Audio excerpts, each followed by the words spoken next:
మాది Narayanpet BC colony. Hospital చూడడానికే పెద్దగా ఉంది కానీ ఏమి సౌలత్ లేదు. ఒక నీళ్ళు తాగాలంటే వాటర్ లేదు.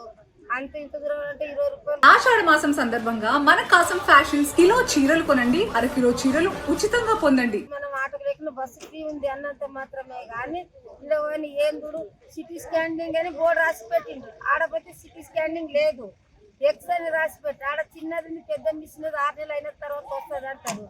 మన బీద వాళ్ళు ఎక్కడ పోవాలి చూడనీకే గవర్నమెంట్ హాస్పిటల్ పేరుకే వస్తే నామకే వస్తాయి కానీ ఇది ఏం సౌకర్యం లేదు ఇక్కడ. అందుకొరకే ఎవరు ప్రతి కలెక్టర్ కానీ ప్రతి ఒక్కరికి నేను చెప్పేది ఏమంటే ప్రతి ఒక్కటి బీద వాళ్ళకు సౌలత్ ఇక్కడ పెట్టాలి. సిటీకి ఏమి ఎమర్జెన్సీ వస్తాము, సిటీ స్కానర్ లేకుండా మహబూబ్నగర్కి వెళ్ళంటారు. మహబూబ్నగర్కి వెళ్ళాలంటే మన నుంచి ఎమర్జెన్సీ ఉంటుంది. అప్పుడు ఏం చేయలేము, మేము బయట పెట్టాలంటే మా నుంచి కాదు. బీద వాళ్ళము పొద్దు పోస్తే కూలి చేసి బతికేటోళ్ళము.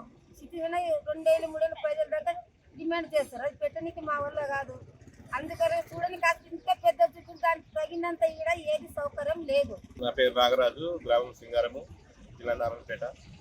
ఈ జిల్లా కేంద్రానికి 8 కిలోమీటర్ల దూరంలో ఇక్కడ హాస్పిటల్ నిర్మించినప్పటి నుంచి ఇక్కడ సరైన వసతులు లేవు. మధ్యాహ్నం వస్తే డాక్టర్లే లేపు ఏకంగా ఇక్కడ అసలుకి. వాళ్ళు మా బాబు తీసుకొచ్చి ఇది డ్రెస్సింగ్ చేయమని చెప్తే ఇక్కడ 2 రోజులు తీసుకున్నారు మమ్మల్ని. దూరం రావాలంటే కూడా ఇబ్బంది అవుతుంది. నారాయణపేటకల్లి ఆటోలో రావాలంటే కూడా ఇక్కడ 200-300 పేలు చేసి వస్తుంది ఎవరైనా పేషెంట్ కానీ. ఇక్కడ సరే వాటర్ నీటి వసతి కూడా ఇక్కడ లేదు అసలుకి. తక్షణమే ఇక్కడ నీటి వసతి ఏర్పాటు చేయాలి. రోగులని సరైన ట్రీట్మెంట్ కూడా అందించాలని కోరుతున్నాను. నారాయణపేటనే ఉంటేనే హాస్పిటల్ అనుకూలంగా అందరికి అనుకూలంగా ఉంటుండే. దూరం వేసిండ్రు, దూరం ఉంది ఇప్పుడు హాస్పిటల్. 8 కిలోమీటర్ల దూరంలో ఉంటుంది నారాయణపేట దాదాపుగా.